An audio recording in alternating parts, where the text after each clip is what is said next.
করে দিই আমার ঘোড়ার বাচ্চাটাকে। ফাইনালি এখান থেকে 5 কেজি জল খাইয়ে আমি নিয়ে আবার চলে যাই রানটা মোড়ের থেকে তপসিয়ার দিকে।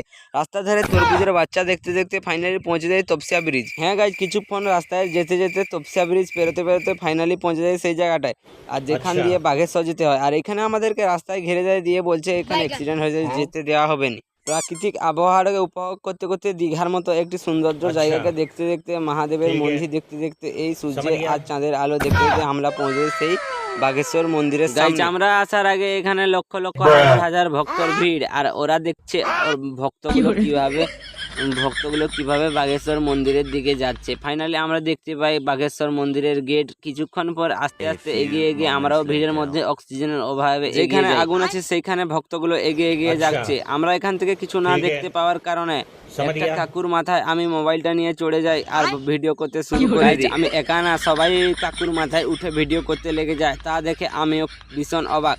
ফাইনালি কিছুক্ষণ পর আমার ফ্যানেরা হাত পাঙ্খা দিয়ে হাওয়া খাচ্ছে। এটা দেখার পর আমি অবাক হয়ে যাই, এটা কি হচ্ছে আমি এটা বুঝতে পারছি না। এটা হওয়ার কারণ বাগেশ্বর বাবা মন্দিরের সামনে অনেক ভক্তর ভিড়, আর এখানে হচ্ছে নিজের শরীরকে কষ্ট দিচ্ছে আর আগুনের ওপর দিয়ে এদিক সেদিক ঝাঁপ দিচ্ছে ভক্তগুলো। আর শেষে আমি আগুন নিভানো দেখে বাড়ি যাই। Tata, bye bye. ভিডিও ভালো লাগলে লাইক, সাবস্ক্রাইব, চ্যানেলকে ফলো করো। ভিডিওটা কোথা থেকে দেখছো অবশ্যই কমেন্ট করে জানাও। Tata, bye bye.